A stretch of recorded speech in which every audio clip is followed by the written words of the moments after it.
Welcome back. This channel exists because of your support. Subscribe, hit like, and share your thoughts in the comments. Now let's get into the story. She told me, "My therapist thinks you're the problem, and I need space to see if you improve." I answered calmly, "Take as much time as you want, without me." She could share that insight at her next session. It started on a Tuesday evening in late September when I walked through the door of our Minneapolis home to find my wife sitting in the living room with a candle lit and a notebook open on her lap. The deliberate staging told me everything I needed to know before she even opened her mouth. "We need to talk," Melissa announced, her voice carrying that particular blend of concern and manufactured gravity I'd learned to recognize over our 4 years of marriage. I set my laptop bag down and took a seat across from her. "Sure, what's on your mind?" She positioned herself with her hands folded, like a doctor about to deliver a diagnosis. "My therapist and I have been doing some deep work lately on my anxiety. We've identified some patterns." The way she said, "we," bothered me immediately, like her therapist was her new business partner and I was the subject of their joint analysis. "Okay," I said, giving her my full attention. "What kind of patterns?" She took a breath, clearly sticking to a script she'd rehearsed. "Dr. Cunningham has helped me understand that my anxiety isn't just about work stress. It's about our relationship dynamics. Specifically, about behaviors that contribute to my mental health struggles." I waited, watching her face. She looked so certain, so confident in whatever conclusion she'd reached. "The reality is," she continued, "you've been the primary contributor to my stress and anxiety. The way you communicate, your emotional unavailability, your dismissive attachment style. It's all creating an environment where I can't thrive." I sat there processing what I'd just heard. 4 years of marriage, and apparently I was a walking mental health hazard. "Can you be more specific?" I asked, keeping my voice level. "What exactly am I doing that's causing this?" She consulted her notebook. "You work late constantly, which Dr. Cunningham identifies as avoidance of intimacy and emotional connection. When I try to share my feelings, you invalidate my experiences instead of validating them. You prioritize your friendships over our marriage. When we discuss finances, you become controlling and mistrustful. And your need for alone time is actually emotional withdrawal and punishment." I listened to her list, recognizing every item. These were our normal life interactions, repackaged with clinical language. "So let me understand," I said carefully. "I'm emotionally unavailable because I work? I'm invalidating when I disagree with you? I'm controlling when I want to discuss our budget?" "This is exactly what Dr. Cunningham warned me about," Melissa said, her voice taking on an edge. "Defensive behavior, turning it around instead of listening and acknowledging." I leaned back, studying her. "What would you like me to do?" Here's where she delivered what I can only describe as the masterpiece of her presentation. She softened her voice, leaning forward with what looked like genuine concern.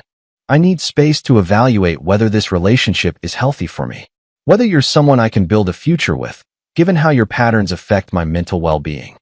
She paused, her eyes searching my face. "And I think you need to show real commitment to personal growth. Maybe consider therapy yourself. Really work on these patterns." There it was. The ultimatum wrapped in therapeutic language.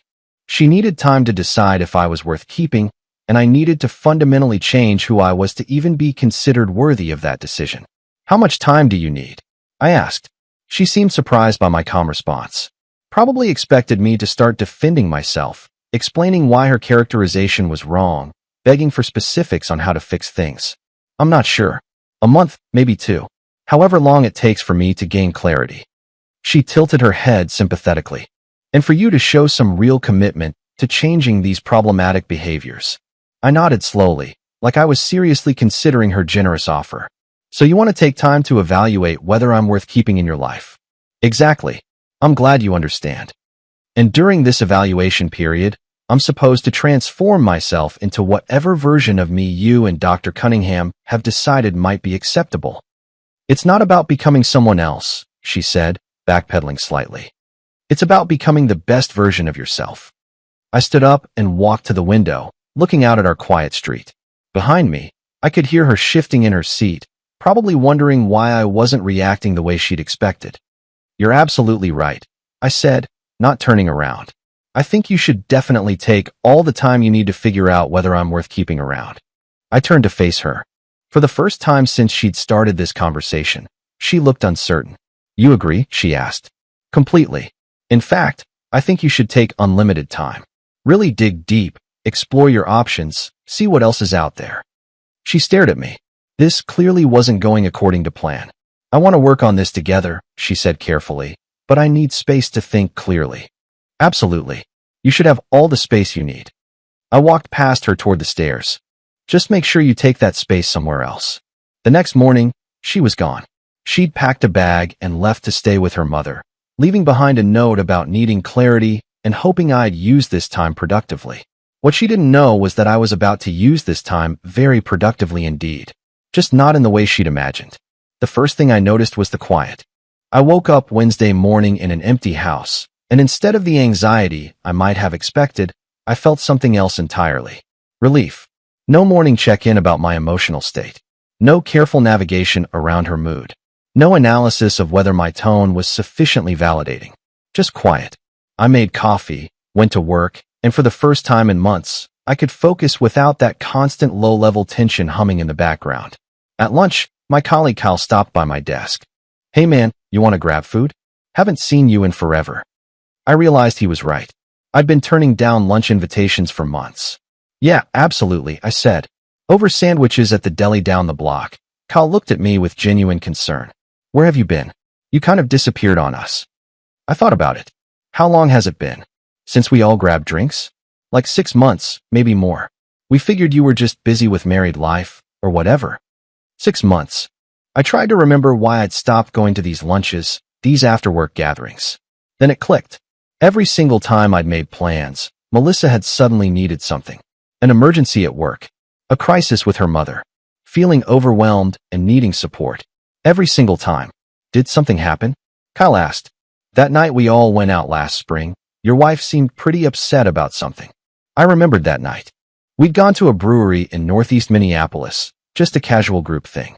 Melissa had been fine initially, then spent the entire evening making subtle comments about how much time I was spending talking to everyone else. We'd driven home in silence, and she'd given me the cold shoulder for 3 days. Yeah, I said. That's complicated.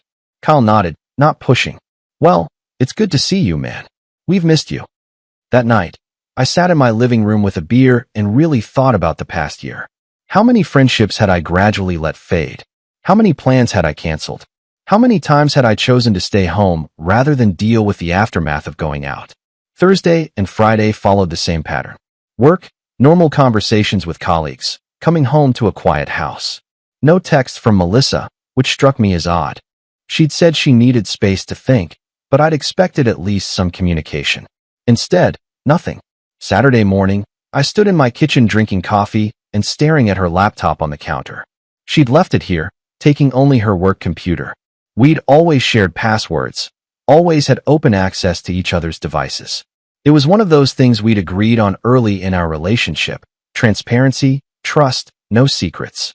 The irony wasn't lost on me. I sat down and opened it, starting with her browser history. Part of me felt guilty, like I was violating some boundary. But another part of me, the part that had been called emotionally unavailable and controlling, needed to understand what had really been happening. What I found was enlightening, to say the least. Dozens of articles about emotional abuse. Bookmark after bookmark about gaslighting, narcissistic partners, toxic relationships. Forums full of discussions about surviving manipulative spouses. Blog posts with titles like How to Recognize When Your Partner is Destroying Your Mental Health, and Why Leaving is Self-Care, and The Narcissist's Playbook, 15 Warning Signs. Each article was highlighted and annotated. She'd been studying this material like she was preparing for an exam.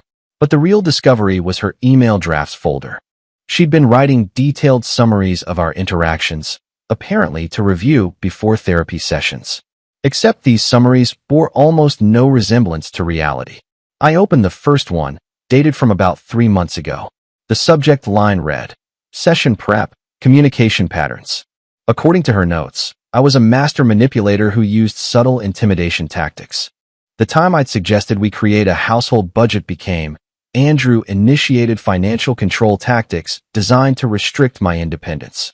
I remembered that conversation. We'd been at this same kitchen table.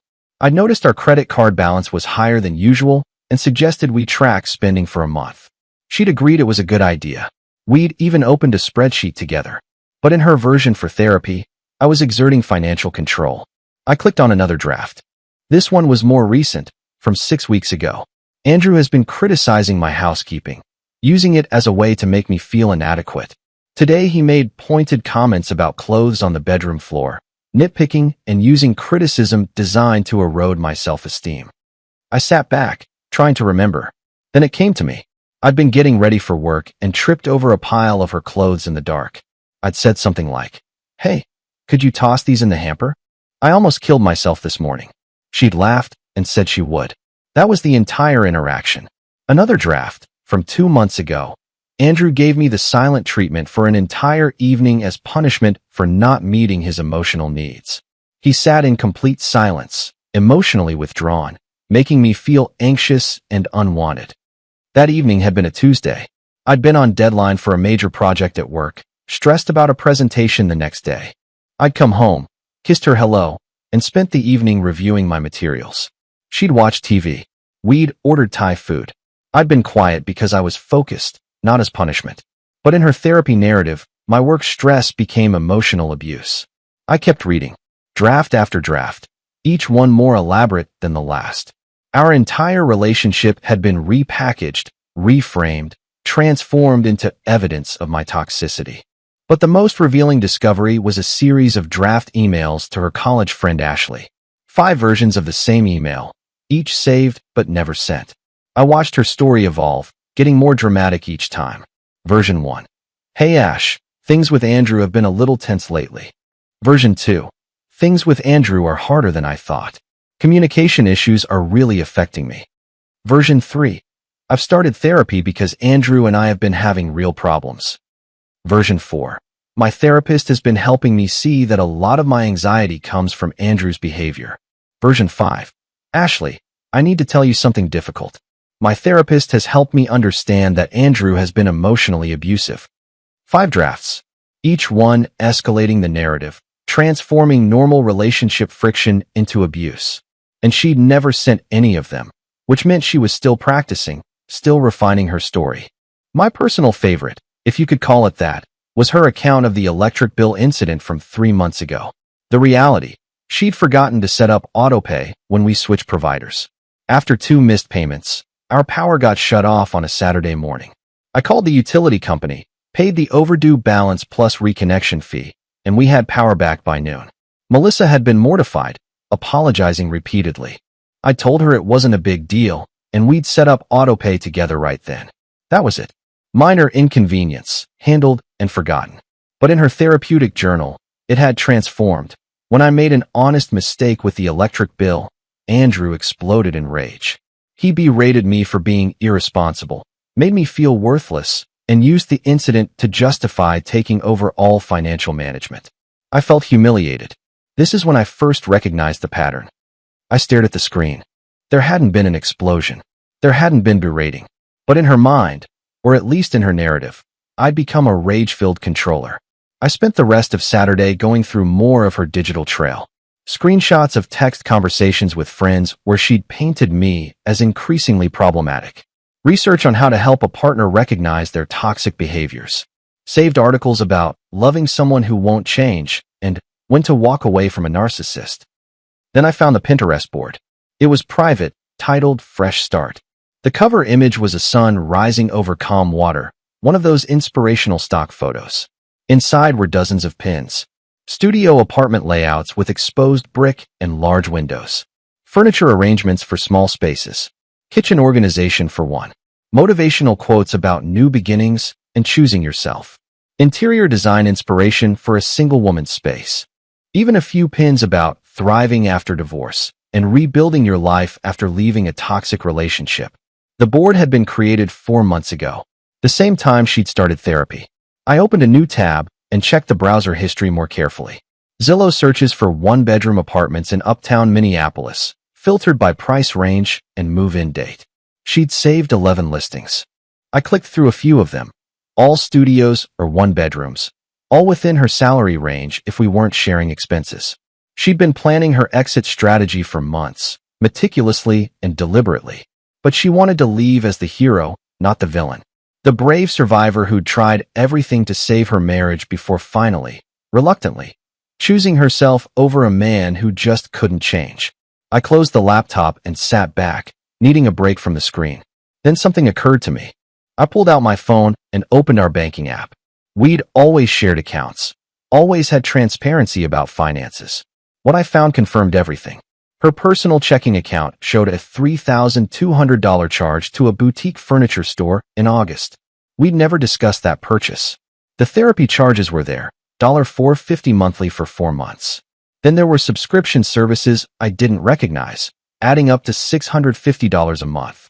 But the real discovery was a credit card I'd never seen before, linked to her profile. An account she'd opened without telling me. Current balance, $8,400. I sat there staring at my phone. Her anxiety hadn't started because of me. It had started because she'd been spending money we didn't have, creating financial pressure she couldn't admit to. Sunday afternoon, my brother Dennis called from Milwaukee. "Hey," he said, his voice careful. "What's going on?" "Mom called me. Said Melissa told her you two were working through some issues." I sat up straight. "I haven't talked to Mom. When did Melissa call her?" "Thursday, I think. She said you were struggling with some personal issues and they were giving you space to work on them." I felt something cold settle in my stomach. That's her version? That's what Mom said. Is that not what's happening? I filled Dennis in on the actual situation. When I finished, he was quiet for a moment. "Dude," he finally said, "that's messed up. She's already spinning the story to your family?" "Apparently. What are you going to do?" "I'm still figuring that out." After we hung up, I realized the full scope of what Melissa had been doing. She wasn't just building a narrative for her therapist. She was building it for everyone. My family, her family, our friends. Getting her story out there first, establishing herself as the concerned wife dealing with a difficult husband. Monday morning, I went back to work with a new clarity. At lunch, Kyle and I grabbed coffee at the Dunn Brothers in Uptown. "Can I ask you something?" I said. "Sure. Did you guys ever think Melissa was controlling? With me, I mean." Kyle looked uncomfortable. "Man, I don't want to get in the middle of anything. I'm just asking for perspective." He sighed. "Honestly, yeah, we all kind of noticed. But you seemed happy, or at least you weren't complaining, so nobody wanted to say anything." "What did you notice?" Kyle shifted in his seat, uncomfortable but honest. "Okay, so remember 4th of July at my place? That party on the rooftop?" I nodded. It had been a great day, perfect weather, good friends, grilling and hanging out. You got, 50 texts in 3 hours. Maybe more. Every time your phone buzzed, you'd check it, and your whole body language would change. You went from relaxed to tense. We all noticed, man. Nobody said anything because we figured maybe something important was happening, but then someone mentioned it was probably Melissa, and you kind of confirmed it without saying anything. I remembered. She'd been at her mother's that weekend. Said she wasn't feeling up to a party, but she'd texted constantly. "Are you having fun? What are you doing now? Who's there? When are you coming home?" The questions had felt caring at first, then increasingly suffocating as the day went on. Then there was the holiday party last December. Kyle continued. "The company one. Remember that?" "Yeah. That was supposed to be employees only, but Melissa showed up about an hour in.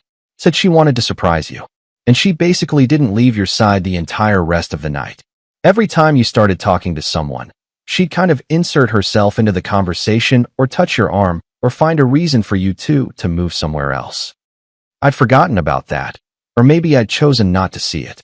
At the time, I'd thought she was just being affectionate. Now I could see it for what it was, making sure I wasn't forming connections she couldn't monitor. "And Super Bowl Sunday," Kyle said, shaking his head.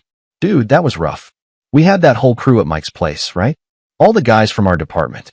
Melissa kept calling and texting about how hard it was being alone, how she thought guys' night was kind of exclusionary and outdated, how you were choosing your friends over spending time with her. By halftime, you were so stressed you couldn't even enjoy the game. By the fourth quarter, everyone was ready to leave just to cut the tension. What should have been a fun night turned into this awkward thing where we all felt like we were keeping you from your wife." He paused, then added, "And you quit the basketball league. Remember that? You love playing. We all thought it was weird when you just stopped showing up, but you said you were too busy with other stuff. I had forgotten about that. 2 years ago, I'd been playing in a rec league every Tuesday night. I'd loved it, the competition, the exercise, the camaraderie. Then one season I just stopped. Melissa had said Tuesday nights were hard for her, being alone so much. She'd needed me home. I didn't realize it was that obvious, I said. We're your friends, man. Of course we noticed. But you never complained, never asked for help, never suggested anything was wrong. So we figured that was just your relationship dynamic, and we should respect it. I nodded, understanding. My friends had noticed. They'd just respected my choices enough not to interfere. The text from Melissa started the following Thursday, nearly a week and a half after she'd left. The silence had lasted 9 days. Just making sure you're okay. Have you thought about scheduling therapy? I responded simply, hope you're well. Taking the time you requested. 2 days later. Silence isn't healthy communication, Andrew. 3 days after that. I expected you to at least try. This is disappointing. Tuesday of week 2. My therapist thinks your lack of response is very telling. Thursday. We need to set up a time to talk about next steps. I kept my responses brief and consistent, still giving you the space to think. No rush. And later, take all the time you need. I could feel her frustration building through the phone screen. She'd expected desperate texts, promises to change, maybe evidence that I'd enrolled in therapy or bought the self-help books she'd probably planned to recommend. Instead, she was getting calm agreement with her own request. Saturday morning of week 3, I was at Dunn Brothers reading when Melissa walked in. She spotted me immediately and walked straight to my table.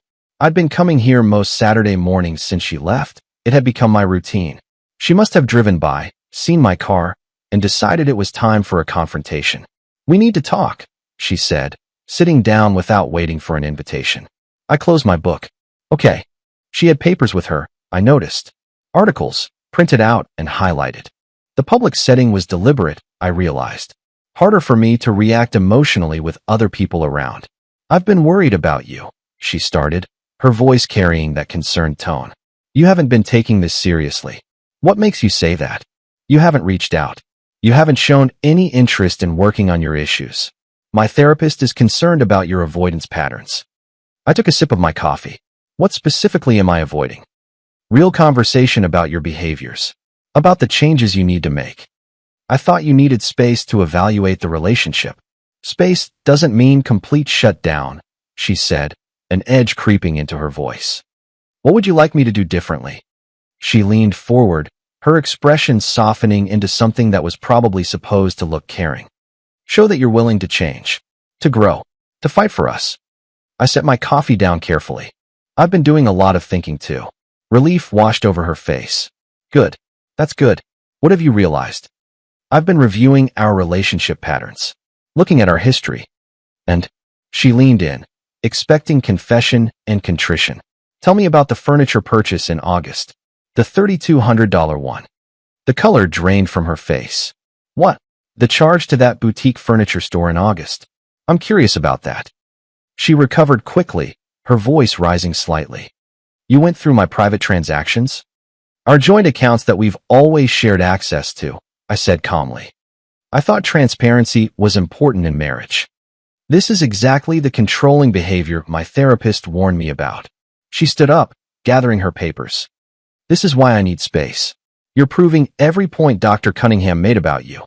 Take all the space you need, I said. Stop saying that. People were starting to look. She noticed, took a breath, lowered her voice. I'll be discussing this with Dr. Cunningham on Monday, she said, like it was a threat. I just nodded. She left, and 20 minutes later my phone buzzed with a text. Your behavior today was very concerning. We'll talk about this in therapy. I didn't respond. Tuesday evening of week 3, a few days after the coffee shop encounter, my phone rang. Melissa's mother. Andrew, dear, Patricia said, her voice dripping with concern. Melissa is very upset. I'm sorry to hear that. She says you've been acting strange, going through her things. She's worried about you. I almost laughed. Patricia, did Melissa mention why she asked for space? She said you two were working through some issues, that she was getting healthy perspective through therapy. Did she mention she's been planning to leave for months? A pause. I think you're misunderstanding the situation. Did she mention the apartment searches? The credit card I didn't know about? The Pinterest board full of studio apartments? I don't think it's appropriate for you to monitor her like this, Patricia said, her tone shifting from concerned to defensive. I'm not monitoring anyone. I'm simply aware of financial decisions that affect our shared life. Marriage takes compromise, Andrew. You need to be more understanding of her needs. Has she compromised on anything? I asked. Patricia sputtered. Well, she's been very patient with your shortcomings. Interesting perspective. Thanks for calling, Patricia. I hope you'll be more receptive when Melissa's ready to talk again. She knows where to find me, I said, and ended the call. Friday evening, I was in the kitchen making dinner when I heard a key in the lock. Melissa walked in, clearly not expecting to find me cooking pasta with music playing softly in the background. She looked around, taking in the clean house, the organized space, the fact that I appeared to be doing just fine. We need to discuss where we go from here, she announced. I turned down the music. I thought you were still evaluating. 3 weeks is enough time for initial observations.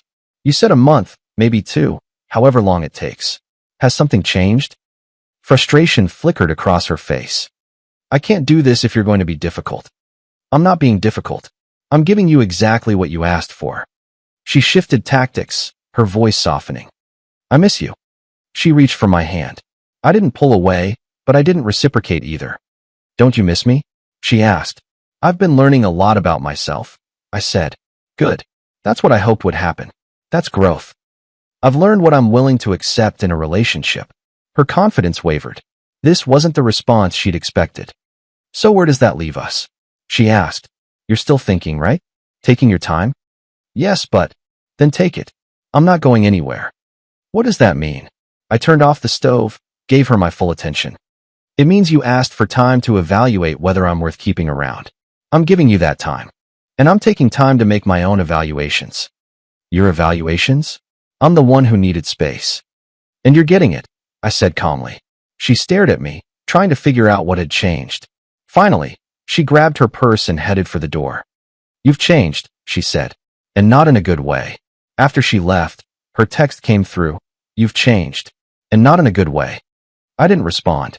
Monday morning of week 4, I sat in an attorney's office in downtown Minneapolis. Ms. Rodriguez listened to my situation with professional detachment, occasionally taking notes. What are we looking at here? She asked when I finished. I provided documentation.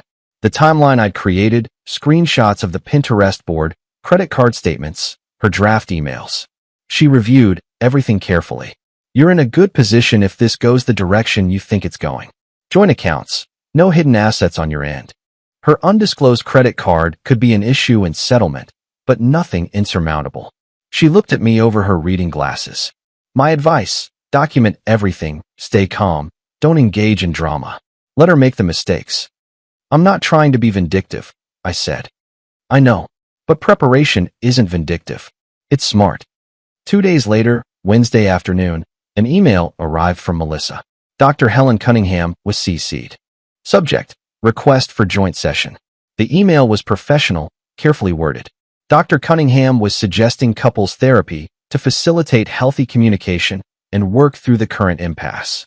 It was framed as a reasonable request, but the implication was clear. My refusal to engage was the problem. I hit reply all. Thank you for the suggestion, Dr. Cunningham.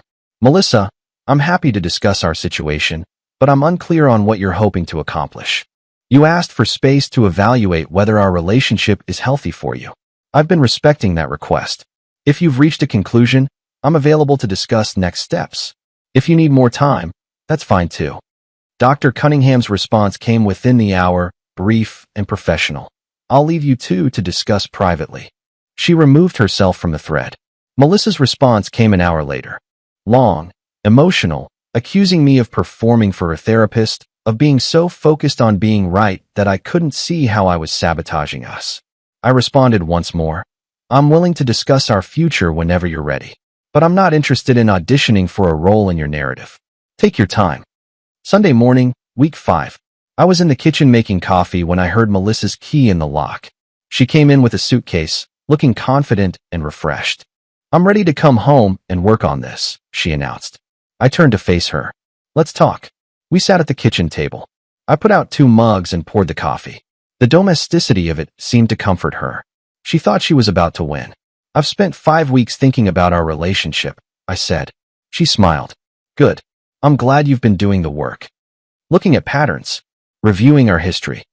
My therapist and I have created a framework for moving forward, she said, pulling out a printed document. These are the changes we need to implement. I let her present it. Weekly check-ins on emotional state. Me attending individual therapy with a therapist Dr. Cunningham would recommend. Monthly couples counseling. Accountability measures for my dismissive patterns. Social media boundaries. Financial transparency of my accounts. When she finished, she looked at me expectantly. So, are you willing to commit to this? That's interesting, I said. What? You spent 5 weeks creating a framework for how I need to change. For how we need to communicate better, she corrected. No, this is a list of ways I need to prove myself to you. I leaned back. Not once does it mention anything you might need to work on. That's not. I found everything, I said calmly. The apartment searches.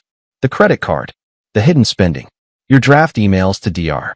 Cunningham where you practiced different versions of our conflicts, making them more dramatic each time.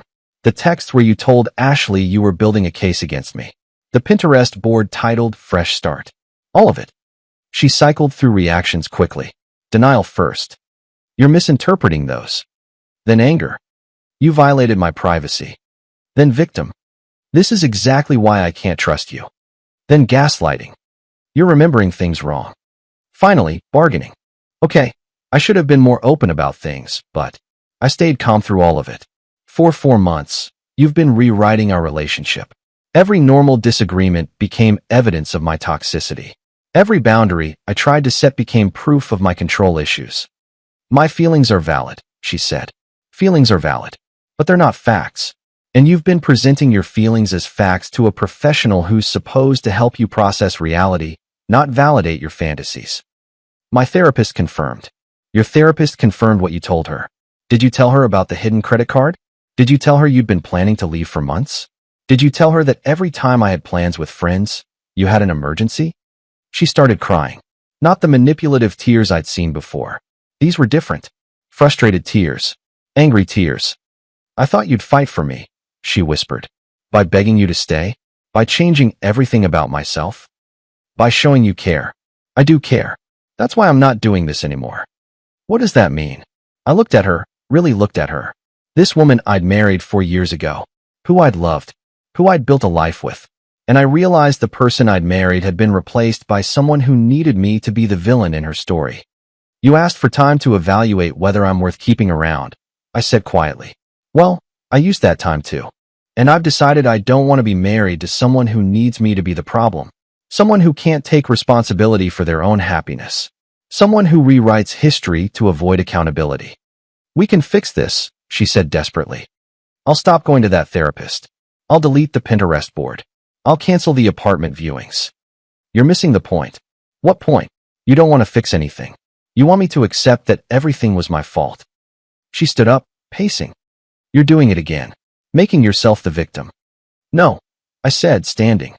I'm making a choice. I've contacted an attorney. I'd met with Ms. Rodriguez a couple weeks ago, and she'd helped me understand exactly where I stood. I've been preparing for this. The shock on her face was genuine. You're divorcing me? You've been planning to leave for months. I'm just making it official. This isn't what I wanted. Then you shouldn't have put our marriage on trial. I was trying to save us.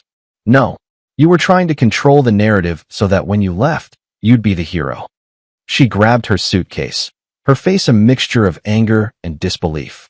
At the door, she turned back. You'll regret this. Maybe, I said. But I'd regret staying more. The door closed behind her, and the house fell silent. A few weeks later, the divorce was in motion. We'd agreed on terms relatively quickly. She knew I had evidence that would make things complicated if we went to court. She moved into a studio apartment in Uptown. I kept the house. I reconnected with Kyle and our friend group. Started playing in a basketball league again, something I'd given up 2 years ago. Had monthly dinners with Dennis when he drove up from Milwaukee, and we talked on the phone weekly. My relationship with my family had normalized. They'd seen through her narrative once I presented them with facts. My work performance improved. My boss mentioned a promotion track. I felt lighter, clearer, more myself than I had in years.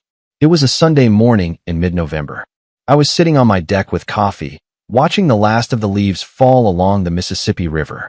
Fall in Minneapolis, that final moment before winter truly settles in. My phone buzzed. A text from Melissa. I talked to my new therapist about everything. She thinks you were emotionally abusive. I read it, smiled, deleted it. Didn't respond. Another text came through, this one from Kyle. Basketball tonight. Absolutely, I typed back. I set my phone down and looked out at the river, at the last of the fallen leaves, at the clear blue November sky. For the first time in years, fall felt like a beginning instead of an ending. And that was enough. Dear listeners, that's our ending. If it resonated, subscribe to support the channel. See you next time.